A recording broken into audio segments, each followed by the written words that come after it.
우리 좌우에 계신 분 인사하겠습니다. 예수님은 그리스도십니다. 우리 한 번 더 인사드리겠습니다. 성령 인도로 시작하시면 됩니다. 오늘 제목을 가지고 인사하겠습니다. 성령이 죽어나는 인생입니다. 하나님께서는 지난 한 주간도 많은 은혜와 응답을 주시고 우리가 믿든지 안 믿든지 하나님께서는 우리 삶을 주관하시고 이끄시고 인도하고 계십니다. 참 감사한 것은 우리는 인생의 끝을 알 수 없지만 인생의 끝을 아시는 하나님께서 우리를 항상 변함없이 모든 일에 가장 좋은 길로 인도하십니다. 어떻게 인도하시냐? 가장 좋은 길이 이것이야 라고 깨닫게 하시고 알려주시는데 알려주시는 방법이 말씀입니다. 말씀을 통해서 우리의 가는 길에 빛이 되게 하시고 우리의 가는 길에 하나님은 보게 하셔서 그 길로 보여주시는 그 길로 가게 하시죠. 그래서 우리의 길이 사망의 길이 아닌 생명의 길로 가도록 살리는 길로 가도록 우리의 모든 것들을 인도하십니다. 구원의 길로 가도록 축복하십니다. 그래서 우리는 한 가지 믿음만 있으면 성령 인도 받게 됩니다. 어떤 믿음입니까? 백부장의 믿음처럼 말씀으로만 충분합니다. 우리가 여러 가지 결핍이 있을 때 하나님 이것도 필요하고 저것도 필요하고 이것도 필요하고 저것도 필요하고 여러 가지 얘기할 수 있지만 그때 꼭 기억하시기 바랍니다. 나에게 말씀이 가장 필요하구나. 그러면 그 말씀 따라 그 결핍이 채워지기 시작하고 응답을 누리기 시작합니다. 그게 어떤 약속에 근거합니까? 마태복음 6장 31절에서 33절입니다. 먼저 그의 나라와 그의 일을 구하라. 그리하면 이 모든 것을 너희에게 더하시리라. 사단은 우리에게 순서만 바꾸도록 살게 만들죠. 그래서 말씀으로만 충분하다. 말씀 안에 답이 있다. 이렇게 붙잡고 인도받으면 됩니다. 말씀으로 충분하다. 말씀 안에 모든 답이 있다. 이 믿음을 하나님은 굉장히 칭찬하셨는데요. 어느 형 칭찬하셨냐? 국가대표적인 믿음. 믿음의 국가대표. 그래서 도대체 내가 어떤 믿음이면 모델적인 믿음이 되겠습니까? 백부장의 믿음입니다. 백부장의 믿음입니다. 모델이 도대체 누굽니까? 백부장의 믿음입니다. 백부장의 믿음. 이방인인데 이런 믿음을 가졌다는 건 우리도 충분히 가질 수 있다는 겁니다. 그리고 이게 성경 전체의 믿음의 사람들의 모습입니다. 자, 이렇게 하나님의 말씀을 약속으로 붙잡고 기도할 때 진짜 성령 인도가 시작된 겁니다. 예루살렘을 떠나지 말고 아버지의 약속하신 것을 기다리라. 그 약속대로 떠나고 싶었지만 불편한 현장이었지만 누가복음 24장 49절 볼지어다 확실하게 기억하라 이런 얘기죠. 볼지어다 내가 내 아버지께서 약속하신 것을 너희에게 보내리니 너희는 위로부터 능력으로 입혀질 때까지 이 성에 머물라 하시니 딱 언제까지 시간표도 말씀하셨어요. 그렇죠? 우리 찬송가 185장 찬송가 불렀는데 저는 쭉 그 가사 한 구절 한 구절이 굉장히 은혜가 되는데 그 가운데서 늘 마음에 부딪히는 찬송가 가사가 내 주님 보내신 성령이 오셨네. 내 주님 보내신 나를 사랑하시고 나와 함께 하시고 단 1초도 나를 떠나지 않고 내 인생의 모든 것을 끝을 아시고 인도하시는 하나님 그 주님께서 나에게 약속대로 성령을 보내시는구나. 내 주님 보내신 성령이 오셨네.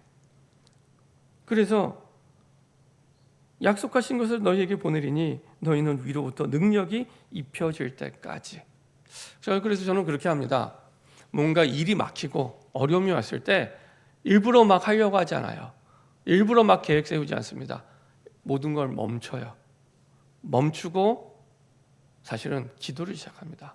멈추고 그리고 그중간에 강단 말씀을 피고 읽기 시작합니다. 하나님 분명히 말씀이 답이 있고 말씀 안에 모든 답이 있는데 말씀으로 나에게 깨닫게 달라고. 그리고 읽습니다. 말씀을 읽기 어려우면요, 저는 찬양을 좋아하기 때문에 찬양을 불러요. 감사한 것은 찬양을 부를 때요, 불신앙이 무너지기 시작합니다. 어떤 불신앙이냐? 다른 불신앙이 아닙니다. 말씀 말고도 다른데 답이 있을 거라는 불신앙입니다. 말씀 말고도 다른데 답이 있을 거라는 그 불신앙이 무너지기 시작합니다. 그리고 말씀이 눈에 들어오기 시작하고요, 귀에 들리기 시작합니다. 그리고 꼭 예수님이 내 옆에서 속삭이는 것처럼 말씀이 마음에 담기기 시작합니다. 그렇죠? 우리가 찬양할 때 악신이 떠나고, 그렇죠? 불신앙이 무너지고, 그리고 말씀에 집중할 수 있는 힘이 생기기 시작합니다. 다시 말씀을 보고, 그리고 어쩔 때는 말씀을 소리내서 읽기도 합니다. 일부러 말씀을 소리내서 읽기도 합니다. 말씀에 답이 있는데, 말씀에 답이 있는 건 정해진 이치잖아요. 근데 말씀이 안 들어가는 건 내 영적 상태가 바뀌어야 되는 거거든요. 그래서 그것을 두고 치열하게 영적 싸움을 싸웁니다. 그리고 말씀을 보면 하나님은 언제든지 변함없이 은혜를 주셔서 말씀을 통해 많은 답을 보게 하십니다. 말씀을 통해 많은 답을 깨닫게 하십니다. 이렇게 하나님께서 말씀으로 우리의 모든 것들을 인도하시죠. 때로는 금식하기도 하고요, 때로는 문이 막혔을 때는 더 깊은 기도로. 그렇죠? 사도행전 16장 6절부터 10절에 보면은 바울은 문이 막혔을 때, 2번이나 막혔을 때 자기가 계획을 세워서 막 간 게 아닙니다. 하나님이 보여주시는 환상이 보일 정도로 깊은 기도 속으로 들어가게 됩니다. 그리고 드디어 그 속에서 깨닫게 하시고 보여주시는 계시를 따라서 하나님이 마게도냐 사람, 저 사람들에게 복음을 전하라고 나를 부르셨구나, 확신을 갖게 됩니다. 이것이 아까 우리가 읽었던 누가복음 24장 49절의 말씀입니다. 위로부터 능력으로 입혀질 때까지, 위로부터 능력으로 입혀질 때까지. 우리가 5분 기도해야 됩니까? 50분 기도해야 됩니까? 얼마나, 5시간 기도해야 됩니까? 얼마나 기도해야 됩니까? 위로부터 능력이 입혀질 때까지. 그렇죠? 우리에게 이런 시간이 필요합니다. 이것이 느린 것이 아니라 내가 조급해서 그렇지요, 내 인생의 시계는 정확하게 돌아가고 있습니다. 우리가 기차를 타고 갈 때 기차가 열심히 달립니다. KTX는 뭐 속도도 표시해 주더라고요. 빨리 달리면 290km, 막 300km, 301km 이렇게 달립니다. 속도를 표시해 줘요. 그러면은 나는 가만히 앉아 있는데 기차가 300km로 달리는 거잖아요. 만약에 기차가 천천히 90km, 100km 달리는데 이거 너무 느려, 빨리 가야겠다 하고 기차 안에서 내가 뛰면 기차가 또 빨리 갑니까? 너무 어려운 질문입니까? 기차 안에서 내가 뛰면 기차가 빨리 갑니까? 기차는 기차의 정해진 속도대로 가요. 그렇죠? 하나님이 내 인생에 정해진 속도가 있습니다. 그 정해진 속도대로 하나님은 정확하게 달려가게 하십니다. 그래서 조급해할 필요 없어요. 내 마음이 조급한 거지 내 인생 시계는 정확하게 달려가고 있습니다. 느리지 않아요. 결코 느리지 않습니다. 그래서 멈추고 내가 성령 인도 받기를 위해 내가 하나님 앞에 엎드리는 시간이 필요합니다. 그때 하나님 변함없이 초대교회에 임했던 성령 세례가 에베소 교회도 임했던 것처럼, 이방인의 땅이잖아요. 그렇죠? 임했던 것처럼 우리에게도 임하게 됩니다. 그래서 성령의 역사가 시작이 되죠.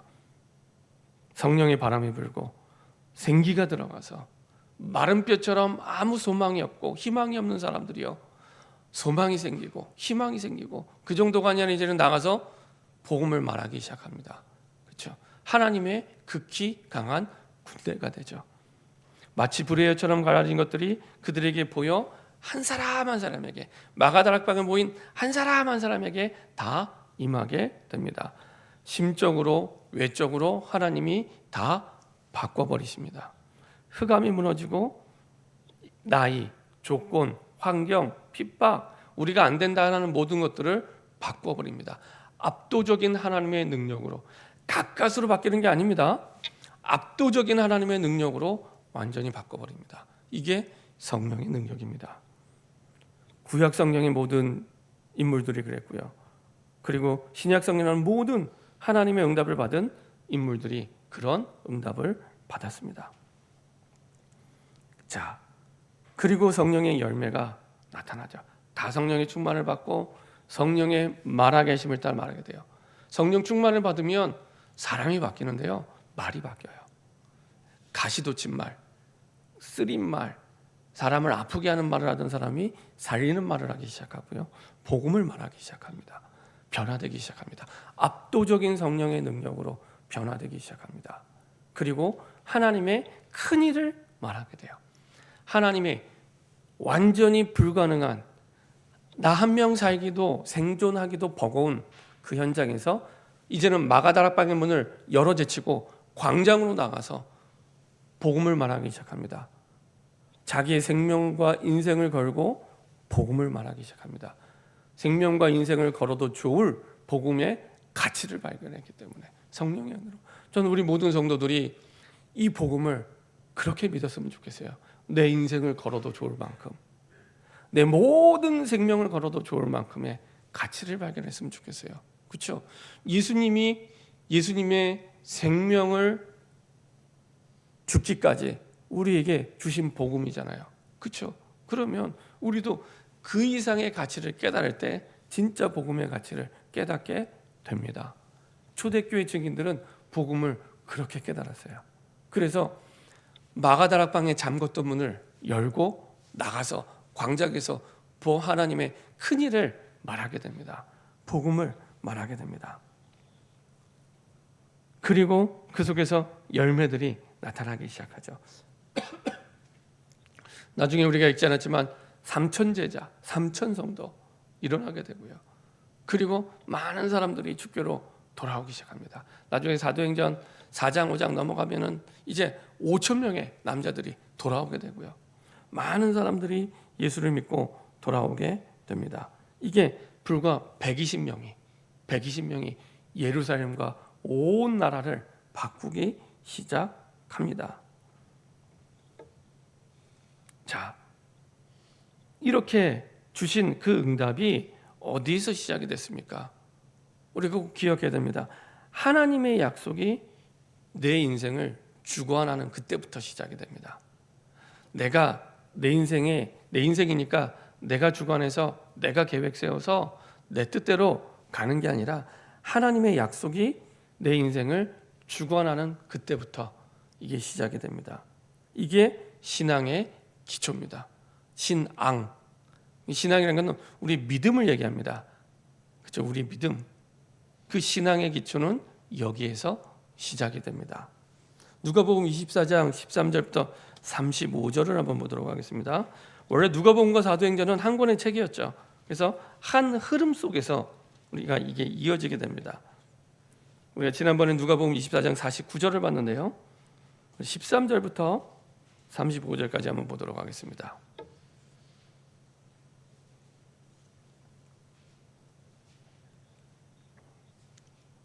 누가복음 24장 13절부터 35절입니다. 저와 여러분들이 교독하겠습니다.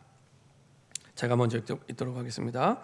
그날에 그들 중 둘이 예루살렘에서 25리 되는 엠마오라 하는 마을로 가면서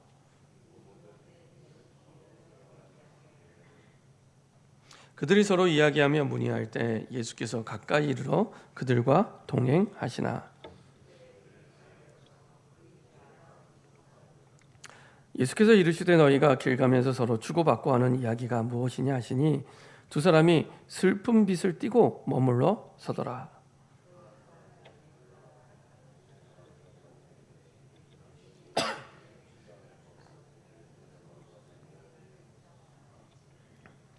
이르시되 무슨 일이냐 이르되 나사렛 예수 일이니 그는 하나님과 모든 백성 앞에서 말과 일에 능하신 선지자이거늘.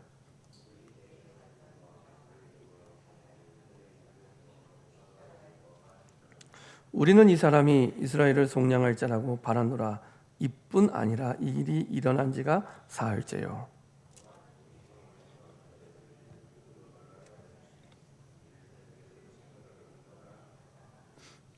그의 시체는 보지 못하고 와서 그가 살아나셨다 하는 천사들의 나타남을 보았다 함이라.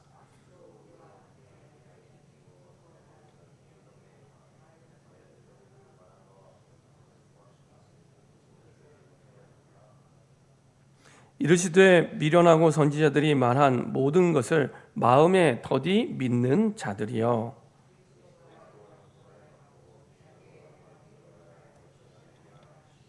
이에 모세와 모든 선지자의 글로 시작하여 모든 성경에 쓴 바 자기에 관한 것을 자세히 설명하시니라.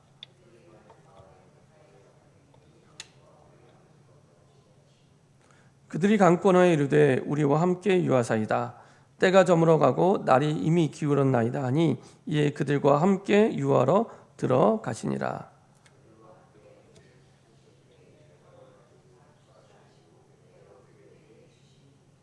그들의 눈이 밝아져 그인 줄 알아보더니 예수는 그들에게 보이지 아니하시는지라.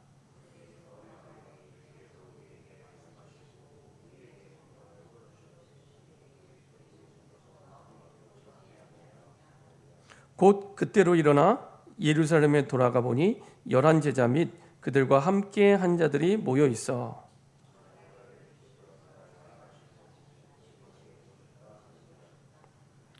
두 사람도 길에서 된 일과 예수께서 떡을 떼심으로 자기들에게 알려지신 것을 말하더라. 아멘.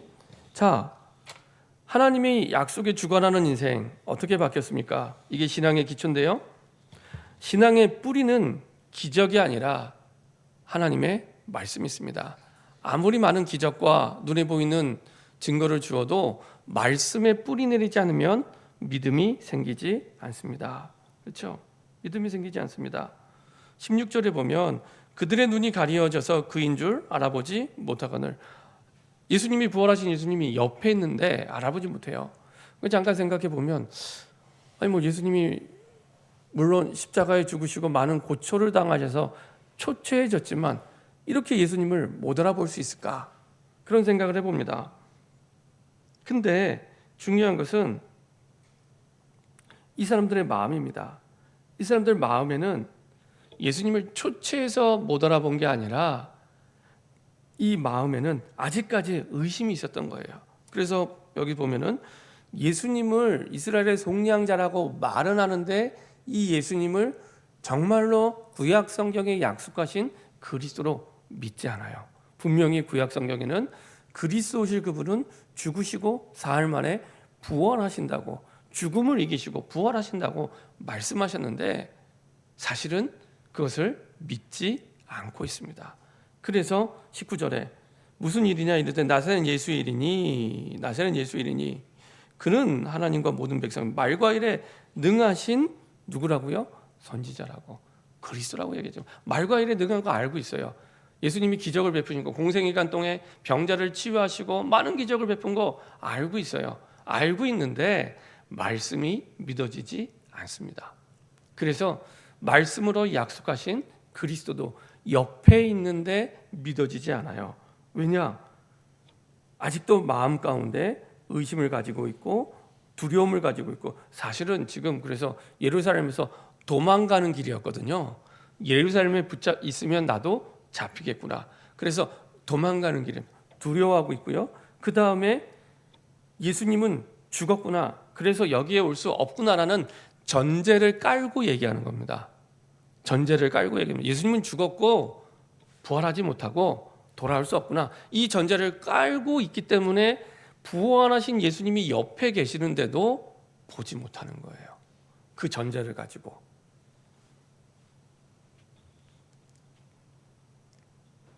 우리도 그럴 수 있습니다. 똑같은 얘기를 들어도요, 내 마음에 의심이 있고 두려움이 있거나 전제가 있으면 말씀이 들리지 않습니다. 똑같이 이 자리에 앉아 있지만 내가 마음에 의심이 있고 두려움이 있고 내가 가지고 있는 나의 전제가 있으면 말씀이 들리지 않습니다. 내 생각, 내 전제, 내 고집, 내 집착, 이거를 가지고 있으면 말씀이 들리지 않습니다. 예수님이 옆에 있어도 보지 못하는 것처럼 분명히 말씀 안에 모든 답이 있는데 선포가 돼도 들리지 않습니다. 그래서 말씀을 가지고 우리가 얘기를 할 때 보통 그런 거죠. 저도 어렸을 때 그런 얘기를 많이 들었지만 그 암에 걸리신 분들이 이렇게 치유받을 때가 있습니다. 또 지금 말기 암 환자인데 기도하며 치유받았더라, 응답받았더라, 뭐 이런 일들이 있을 수 있습니다. 근데 그런 일들을 이제 다른 사람들한테 얘기를 하죠. 그럼 이제 두 번째 그 얘기를 들은 사람, 이제 암이 치유받은 1차 체험자가 있고요. 그 다음에 그 얘기를 들은 사람, 2차 체험자는 이제 들으면서 이제 긴가민가합니다. 혹시 그거 암이 아니라 지방 덩어리 아니었어? 이렇게 의심하기 시작합니다. 그리고 그 얘기가 또 다른 사람한테 전달될 때는 풍문이 됩니다. 풍문, 전설이 됩니다. 그러니까 어떤 기적이 일어난, 사건이 일어난 그 얘기가 사람과 사람을 거쳐가면은 이것이 더 이상 기적이 아닌 그냥 사람의 얘기로 끝나게 됩니다. 근데 말씀은 다릅니다. 초대교회 때 붙잡은 사람들이 붙잡은 그 사도행전 1장 8절의 그 말씀을, 1장 4절의 말씀을 우리가 붙잡으면 그 사람들이 붙잡은 말씀과 우리의 말씀이 같아요. 이거는 기적이나 풍문이 아니기 때문에 똑같은 말씀을 붙잡고 인도받게 됩니다. 그러면 어떻게 됩니까? 똑같은 역사가 시작이 됩니다. 그렇죠? 그래서 하나님의 말씀은 어제나 오늘이나 영원히 동일하죠. 그래서 과거와 오늘과 미래를 쭉 연결해요. 그래서 오늘 사실은 우리가 사도행전 2장의 말씀을 볼 때에 베드로가 일어나서 첫 번째 설교를 하는데 구약의 말씀을 가지고 다윗의 말씀을 가지고 얘기합니다. 다윗의 말씀, 시편 16편의 말씀을 가지고 얘기하고요. 시편 110편의 말씀을 가지고 얘기합니다. 시편 16편의 말씀이 어떤 말씀입니까? 시편 16편의 말씀 2장 25절에 다윗이 그를 가리켜 이르되 내가 항상 내 앞에 계신 줄을 배웠으며 나로 요동하지 않게 하기 위하여 그가 내 우편에 계시도다. 이건 시편 16편 8절에서 11절의 말씀입니다. 그 몇천 년 전의 구약의 말씀을 가지고 이 사도행전의 베드로가 인용을 하는 거예요. 왜요? 유대인들은 구약의 성경을 알고 있기 때문에. 그리고 2000년 지나 오늘 우리가 또 이 말씀을 붙잡게 될 때 똑같은 말씀을 가지고 붙잡고 똑같은 역사가 말씀을 통해서 시작이 되는 겁니다. 말씀을 통해 시작됩니다. 나중에 34절에는요. 시편 110편 1절의 말씀입니다. 다윗은 하늘에 올라가지 못했으나 친히 말하 이르되 주께서 내 주에게 말하시기를 내가 내 원수로 내 발등상이 되게 하기까지 너는 내 우편에 앉아 있으라 하셨도다 하였으니, 다시 구약의 시편의 110편 1절에 있는 말씀을 다시 인용해서 복음을 전합니다. 그리고 그 말씀대로 사도행전의 역사가 시작이 됩니다. 말씀은 시대를 초월하고 시간과 공간을 초월해서 똑같은 역사를 일으키는 능력이 있습니다. 그렇죠? 그래서 그 말씀대로 그 말씀을 믿을 때 주인이 바뀌게 되죠. 그래서 아까 보았던 누가복음 2장 30절에 보면은 28, 29, 30절에 식사로 들어갑니다. 그들이 가는 마을에 가까이 가면 예수는 더 가려 하는 것 같이 하시니 그들이 강권하여 이르되 우리와 함께 유하사이다. 때가 저물고 가고 날이 이미 길었으니 하니 이에 그들과 함께 유하로 들어가니라. 그들과 함께 음식을 잡수어 떡을 가지사 축사하시고 떼어 그들에게 주시니. 자, 집에 들어가서 쉬자고 한 사람이 누구예요?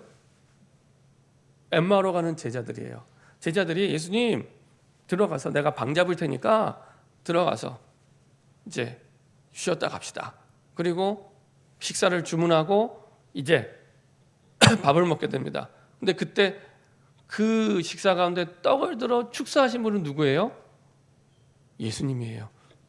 주인이 바뀐 겁니다. 주인이 바뀌어야 말씀이 들리기 시작합니다. 주인이 바뀌어야 말씀이 들리기 시작합니다. 그리스도가 우리의 주인 될 때, 그때부터 우리에게 말씀이 들리기 시작합니다. 그래서 31절, 그들의 눈이 밝아져 그인 줄 알아보더니 예수는 그들에게 보이지 아니하시니라. 그렇죠? 그때 눈이 밝아져 보이기 시작합니다. 그리고 32절, 그들이 서로 말하되 길에서 우리에게 말씀하시고 우리에게 성경을 풀어주실 때 우리 속에 마음이 뜨겁지 아니하더냐. 자, 마음이 뜨겁게 됐대요. 성령이 임하게 된 겁니다. 근데 기적을 봤을 때인가요? 말씀을 들을 때인가요? 어려운 질문인가요? 기적을 봤을 때인가요? 말씀을 들을 때인가요? 말씀을 들을 때. 말씀을 들을 때. 예수님이 부활하신 기적, 분명히 부활하신 모습 봤어요. 그렇죠? 근데 그때 마음이 뜨거워진 게 아닙니다. 부활하신 건 분명히 기적입니다. 근데 부활하신 예수님의 모습을 봤는데 그때 뜨거워진 게 아닙니다. 예수님의 말씀을 들을 때 마음이 뜨거워졌대요. 굉장히 중요한 부분입니다. 예수님 직접 부활체로 나타나셔서 모습을 보여줬는데도 그때 뜨거워진 게 아닙니다. 말씀하신 대로 부활하셨구나. 말씀이 들려질 때 뜨거워지고, 그리고 어떻게 됩니까? 행동이 변하기 시작합니다. 우리 주변 사람 행동이 바뀌기 원하시죠? 행동이 바뀌기 시작합니다. 33절 같이 합독하도록 하겠습니다. 곧 그때로 일어나 예루살렘에 돌아가 보니 11 제자 및 그들과 함께 환자들이 모여 있어. 자, 엠마오로 가는 제자들이요, 예루살렘의 그 핍박과 예수님이 가버리신 걸 보고 도망갔다고 했죠. 도망갔는데 왜요? 그 예루살렘의 그 자리는요, 두려움의 자리고 고통의 자리고 힘든 자리고 어려운 자리고요. 그렇죠? 실패의 자리고요. 어려운 자리입니다. 고통의 자리입니다. 그래서 피해서 도망갔던 거예요. 근데 그 예루살렘에 다시 가게 됩니다. 다시 가요. 그 불구덩이 속으로 다시 들어가요. 그 불편한 자리로 다시 가요. 그렇게 바꿀 수 있었던 열쇠가 말씀에 있습니다. 그렇죠? 말씀에 있습니다. 말씀이 기준되어야 됩니다. 그때 바뀌어지게 됩니다. 그래서 그 자리가 성령의 역사하시는 자리, 그 불편한 자리, 그 두려운 자리가, 그 어려운 자리가 하나님의 능력을 보고 세계복음하는 자리가 됩니다. 이게요, 이것뿐만 아니라 성경 전체 똑같은 흐름입니다. 성경 전체 똑같이 흘러가고요. 예를 들면 누가복음 5장, 누가복음이니까요. 밤새도록 어부들이 나가서 갈릴리 바닷가에서 이제 고기를 잡죠. 고기를 잡는데 한 마리도 못 잡아요. 깊은 바다에서 했는데, 근데 예수님이 나타나셔서 다시 그 깊은 바다에 가서 그물을 던지래요. 그랬더니 베드로의 대답이 뭡니까? 분명히 우리가 그 자리, 그 깊은 바다, 못 잡았던 자리이지만 말씀에 의지하여 그물을 던지겠다고 합니다. 말씀에 의지하여. 그때 어떻게 됩니까? 그물이 찢어질 만큼 고기를 잡게 됩니다. 똑같습니다. 말씀에 의지할 때. 그렇죠?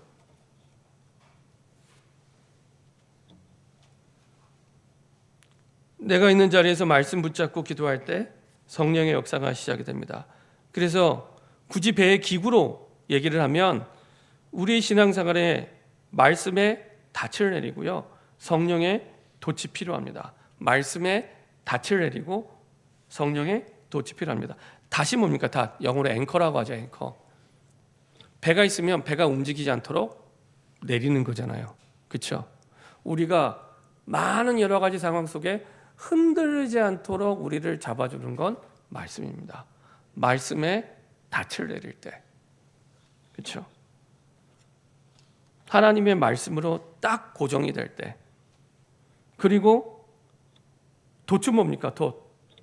바람이 불 때 그거를 에너지로 바꿔서 배를 가게 만들죠. 에너지로 바꾸는 겁니다. 우리 모든 환경, 상황, 안 되는 거, 어려운 거, 그리고 여러 가지 환난, 핍박, 어려움, 그거를 에너지로 바꿔서 우리 인생을 전진하게 하는 그 능력이 성령에 있습니다. 성령은 과거가 아닙니다. 성령은 항상 현재입니다. 현재. 오늘 나에게 성령은 그 모든 것들을 에너지로 바꿔서 전진하게 합니다. 그래서 우리에게 성령이 필요합니다.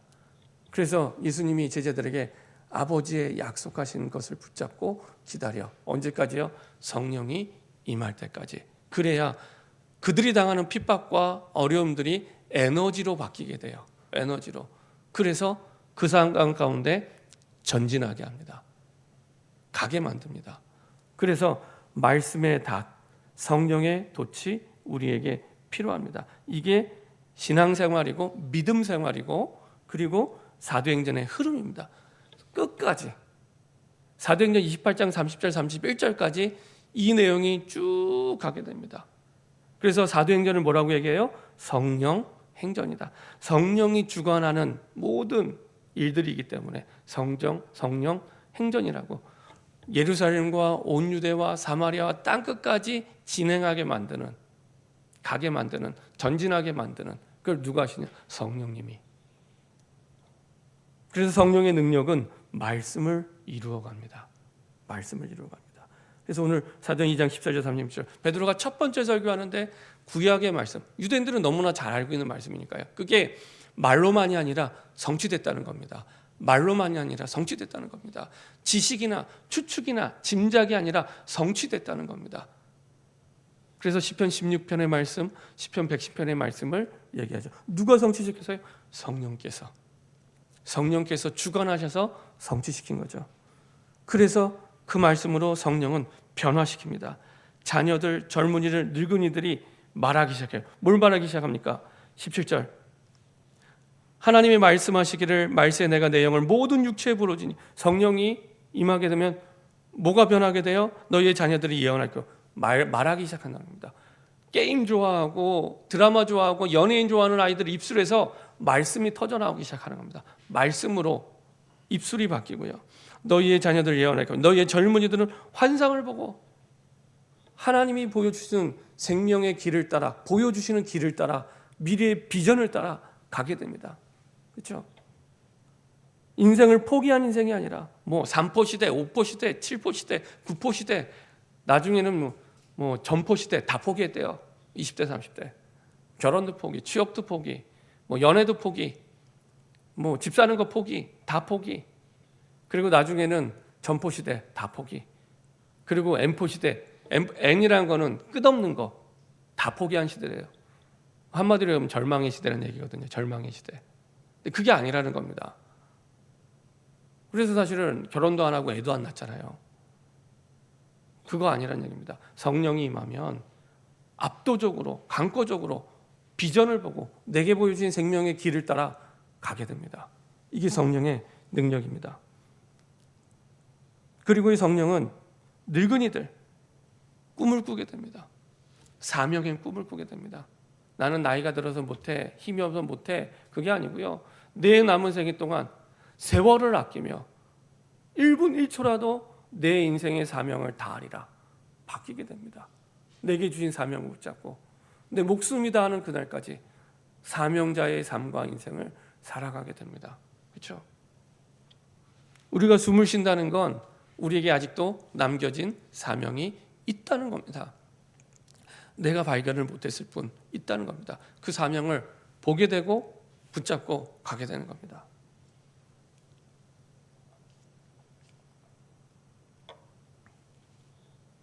그리고 21절에 얘기하죠. 누구든지 주의 이름을 부르는 자는 구원을 받으리라.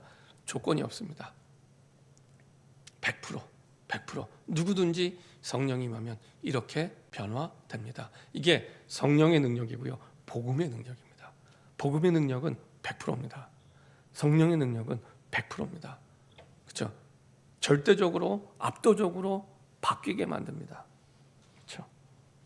그리고 25절 하나가 되게 합니다. 다윗이 그를 가르쳐 이르되 내가 항상 내 앞에 계신 줄을 배웠으며 나로 요동하지 않게 하기 위하여 그가 내 우편에 계시도다. 사단은 분열시킵니다. 사분오열하게 만들고요, 나눠지게 만듭니다. 저는 그래서 나라를 위해서 기도할 때라고 생각이 듭니다. 나라가요 많이 사분오열되어 있어요. 정말로 사람과 사람 사이에 갈등하게 하면서 많은 문제들을 통해서 사단이 역사하고 있구나.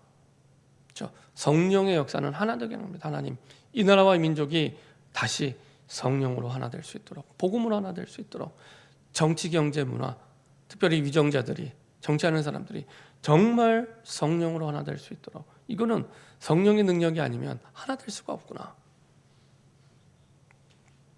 성령은 과거, 현재, 미래를 하나 되게 만들죠.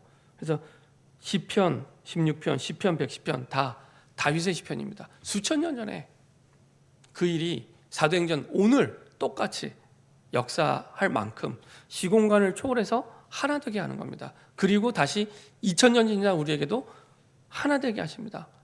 그래서 우리가 이 말씀을 붙잡을 때 시간과 공간을 초월해서 하나 되게 만듭니다. 그렇죠? 하나 되게 만듭니다. 선교지에 있는 선교사님들이 똑같은 말씀을 붙잡을 때 우리와 하나가 되는 겁니다. 그렇죠? 우리가 한 주간 현장에 나가서 할 때 똑같은 하나님의 말씀을 붙잡을 때 현장도 다르고 사람도 다르지만 하나 되게 하는 겁니다. 말씀만 하나 되게 만듭니다. 성령만 하나 되게 만듭니다. 그리고 그 모든 역사와 능력은 무엇 때문에 주시냐? 2장 36절 베드로가요 첫 번째 설교에서 성경이 말하는 정확한 복음을 선포합니다. 같이 한번 읽어보겠습니다. 시작. 그런즉 이스라엘 온 집은 확실히 알지니 너희가 십자가에 못 박은 이 예수를 하나님이 주와 그리스도가 되게 하셨느니라 하니라. 이스라엘 온 집은 확실히 알지니, 이전까지 설명이 다 무슨 설명이냐? 예수님이 너희들이 기다리던 그 메시아 그리스도야, 이거를 설명한 겁니다. 그리고 나서 확실하게 딱 점을 찍죠. 요약합니다. 한마디로 요약하는 겁니다. 한마디로.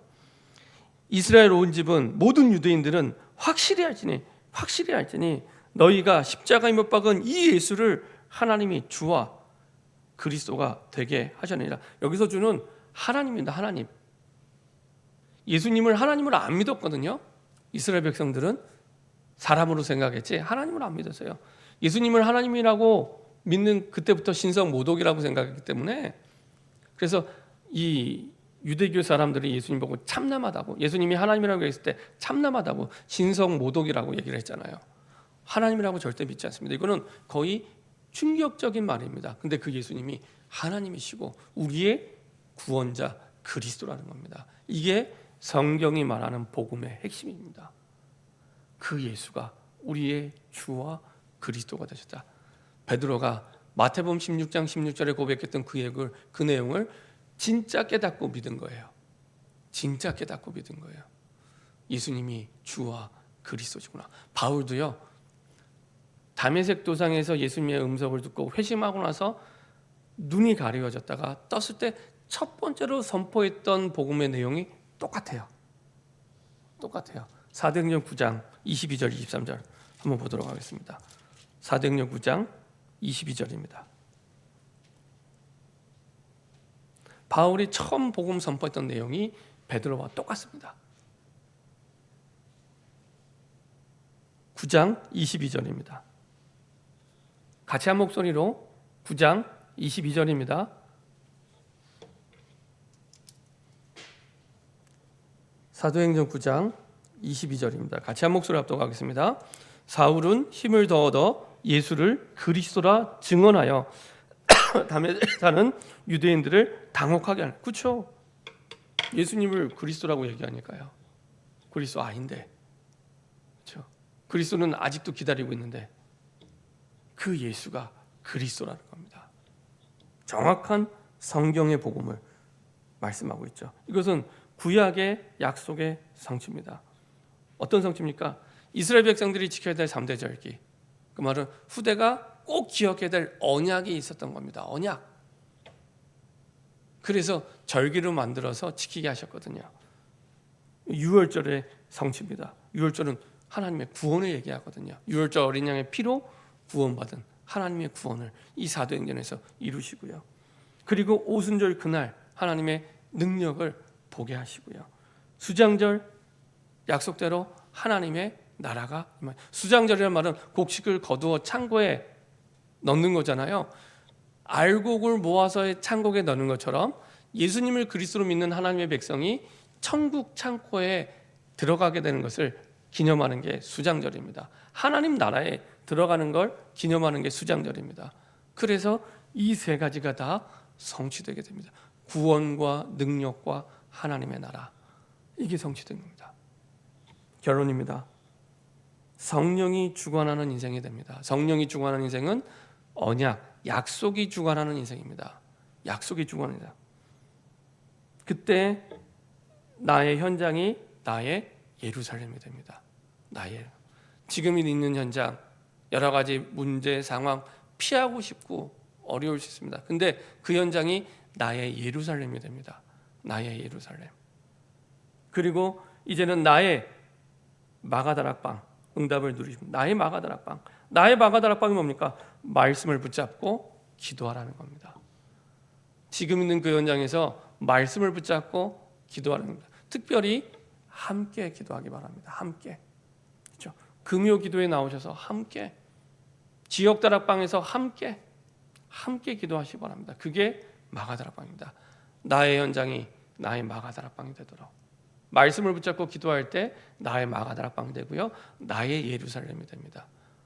그 예루살렘은 세계 복음화를 이루는 시작, 예루살렘과 온 유대와 사마리아 땅끝. 이런 성령이 주관하는 인생, 하나님의 약속이 주관하는 인생이 되는 저와 여러분 되기를 소원합니다. 기도하겠습니다. 합심해서 한번 기도하겠습니다. 하나님, 엠마오로 가는 제자들이 길을 돌이켜 다시 예루살렘으로 달려갔던 것처럼 그 길을 돌이킬 수 있었던 약속이 주관하는 인생이 되게 하여 주옵소서. 하나님의 말씀이 주관하는 인생이 되게 하여 주옵소서. 그래서 지금 있는 나의 현장이 나의 예루살렘이 되게 하시고 나의 마가다락방이 되게 하여 주옵소서. 합심해서 한번 기도하도록 하겠습니다. 전능하신 하나님 감사드립니다. 하나님, 우리를 인도하시고 축복하사 성령이 주관하는 인생으로 우리 모든 삶을 주관하시고 인도하심을 감사드립니다. 아버지 하나님, 하나님의 약속이 주관하는 인생 되게 하여 주옵소서. 이 신앙의 기초가 바르게 세워질 수 있도록 축복하여 주옵소서. 아버지 하나님, 우리 신앙의 뿌리가 기적이나 행위나 아버지 삶이 아니라 말씀에 아버지 하나님 기초하게 하시고 말씀에 뿌리 내리게 하여 주옵소서. 예수님이 주인 되게 하셔서 다시 예루살렘으로 돌아가는 제자들처럼 말씀에 의지하여 말씀이 주인 되어 달려갈 수 있도록 주님 인도하여 주옵소서. 그래서 아버지 하나님, 그 자리에서 말씀을 붙잡고 기도할 때 성령이 역사하기 시작하고 그 현장이 아버지 하나님 나의 예루살렘이며 나의 마가다락방이 되었던 것처럼 말씀의 닷과 성령의 돛으로 우리 인생이 달려갈 수 있도록 하나님이 역사하시고 인도하여 주시옵소서. 성령의 능력으로 말미암아 말씀을 이루어 가심을 체험하는 증인 될 수 있도록 축복하여 주옵소서. 성령이 변화시키는 것들을 보게 하시고 성령이 하나 되게 하는 것을 보게 허락하여 주옵소서. 성령을 통해 복음이 증거되게 하여 주옵소서. 그래서 아버지 하나님, 그 약속을 성취하시는 하나님의 응답 속으로 들어가게 하여 주옵소서. 그래서 지금 있는 현장이 나의 예루살렘이요 나의 마가다락방이 될 수 있도록 주의 성령께서 지금 역사하여 주옵소서. 성령이 주관하는 인생, 성령의 인도받고 성령의 역사를 보며 성령의 열매를 맺는 우리의 삶과 인생이 되게 하여 주옵소서. 사도행전적인 우리의 삶과 인생이 되게 하여 주옵소서. 주님 감사드립니다. 우리 삶이 사도행전적인 삶이 되게 하여 주옵소서. 하나님의 약속이 주관하는 인생 되게 하여 주옵소서. 이것이 우리의 신앙의 기초가 되게 하시고 신앙의 뿌리가 되게 하여 주옵소서. 돌이켜 예루살렘으로 달려갔던 제자들처럼 말씀에 의지하여 말씀이 주인 되어 달려가는 하나님의 약속이 주관하는 우리의 삶과 인생이 되게 하여 주옵소서. 성령의 능력으로 말씀을 이루어 가시는 그 응답의 주역이 되게 하여 주옵소서. 성령의 말하 계심을 따라 복음이 증거되는 베드로의 축복이 우리에게 임하게 하여 주옵소서. 지금 있는 현장이, 지금 있는 모든 상황이 나의 예루살렘이 되게 하시고 나의 마가다락방이 되게 하여 주옵소서. 우리에 드려진 예물을 통해 이 증거의 예물이 되게 하여 주옵소서.